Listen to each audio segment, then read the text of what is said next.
Well, greetings. I'm Father John Redmond, the pastor here at St. Pius X Parish in Brantford, and I'm speaking to you from a somewhat strange location on a somewhat strange day. Of course, the day, in one sense we might say, is no more strange than many other days that we've been experiencing for the last little while, and that we will likely be continuing to experience for some time to come. It is, though, certainly at least a different location, maybe even a strange location, as those of you who have been following our live stream masses and devotions and such, you will know that usually those come to you from either our chapel or our main church here at St. Pius, the place where we gather to worship together, so a familiar space. Today I'm speaking to you from my office. I'm one of those people who is so blessed, if that's the opinion that you hold, to have their office in their home, and so I'm able to speak to you from the office. I mentioned, though, also that it's a bit of a strange day, and beyond the strangeness that is regularly a part of our lives in this time of pandemic, it's also a strange day because it's Holy Saturday. It's an unusual day. It's the only day in the Church's calendar for which there is no public liturgy prescribed. Now, of course, we traditionally have celebrated the Easter Vigil in the evening, but that's an Easter celebration. We have the commemoration of the Lord's Passion on Good Friday, something with which we're all familiar, and many of us have participated in for many years. We have Easter Sunday, but Holy Saturday, there's nothing prescribed, so it's unusual in that itself. And I can recall as a Catholic returning to the active practice and participation in my Catholic faith, having a little bit of trouble entering into this particular day in the Sacred Triduum. Good Friday, the Lord's Passion, there's plenty of fodder there for reflection and prayer, and of course the joy of the gift of resurrection and new life. Easter Sunday, we all live that and hope to at least, so there's a place in there to enter into prayer and reflection. But Holy Saturday, what am I supposed to do? Am I supposed to look back to Good Friday and the Passion, or look ahead to Easter Sunday? What exactly is asked of me? And the Church doesn't prescribe a public liturgy where I can go to hear the Church's prayer. But there is a liturgy for Good Saturday, and it is the ongoing liturgy of prayer in the Church, the Liturgy of the Hours. That's a regular prayer that priests and religious promise to pray for the sake of the Church and the world. And so as I prayed that prayer this morning, I was reminded of something that I've experienced in years past, and that really, in the first instance, helped me to be able to enter into Holy Saturday as part of the Triduum. And it is an ancient homily. That's all the identification that the Church gives us. It just says, from an ancient homily, a homily delivered on this day, on Holy Saturday. And as I reflected on it this morning and prayed with it, I recognize that one of the reasons I find it so powerful and believe it could be so helpful for you is that it comes from a place that just has within it embedded, without any reflection or articulation, the reality of the Christian understanding of our humanity and our place in the created world. And that reality is that we are God's creatures, part of God's creation, who have been given the great gift of freedom, and who, in the person of our first mother and father, Adam and Eve, and in our own individual lives as their children, have chosen to use that freedom in a way that separates us from God. And so we are a people alienated from our creation and alienated from our own destiny, the purpose for which God created us, which is union from Him.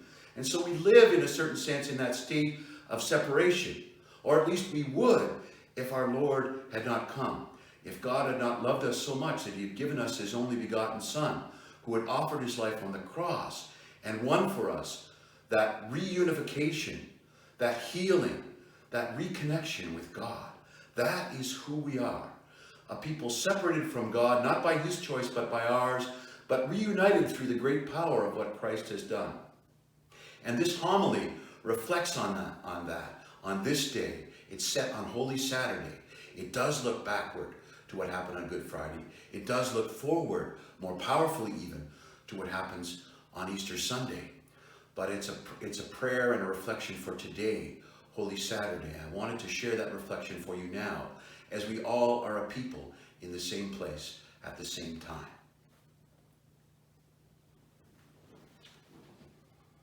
Something strange is happening. There is a great silence on earth today, a great silence and stillness. The whole earth keeps silent because the King is asleep. The earth trembled and is still because God has fallen asleep in the flesh, and he has raised up all who have slept ever since the world began. God has died in the flesh, and hell trembles with fear. He has gone to search for our first parent as for a lost sheep. Greatly desiring to visit those who live in darkness and in the shadow of death, he has gone to free from sorrow the captives, Adam and Eve. He who is both God and the Son of Eve. The Lord approached them, bearing the cross, the weapon that had won him the victory. At the sight of him, Adam, the first man he had created, struck his breast in terror and cried out to everyone, "My Lord, be with you all." Christ answered him, "And with your spirit." He took him by the hand and raised him up, saying, "Awake, O sleeper, and rise from the dead, and Christ will give you light. I am your God, who for your sake have become your son.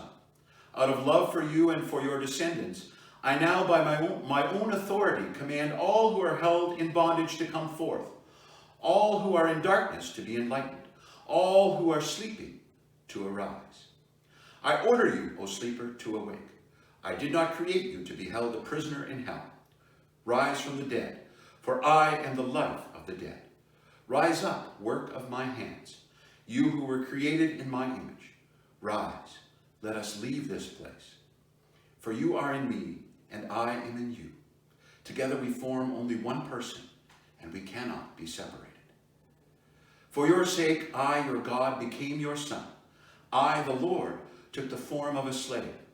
I, whose home is above the heavens, descended to the earth and beneath the earth. For your sake, for the sake of man, I became like a man without help, free among the dead. For the sake of you who left a garden, I was betrayed to the Jews in a garden, and I was crucified in a garden. See on my face the spittle I received in order to restore to you the life I once breathed into you.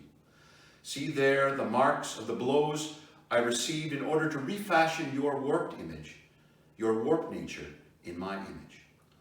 On my back, see the marks of the scourging I endured to remove the burden of sin that weighs upon your back. See my hands, nailed firmly to a tree, for you who once wickedly stretched out your hand to a tree. I slept on the cross, and a sword pierced my side, for you who slept in paradise and brought forth Eve from your side. My side has healed the pain in yours. My sleep will rouse you from your sleep in hell. The sword that pierced me has sheathed the sword that was turned against you. Rise, let us leave this place. The enemy led you out of the earthly paradise. I will not restore you to that paradise, but I will enthrone you in heaven. I forbade you the tree that was only a symbol of life, but see, I who am life itself am now one with you. I appointed cherubim to guard you as slaves are guarded, but now I make them worship you as God. The throne formed by cherubim awaits you, its bearers swift and eager. The bridal chamber is adorned, the banquet is ready. The eternal dwelling places are prepared. The treasure houses of all good things lie open. The kingdom of heaven has been prepared for you from all eternity.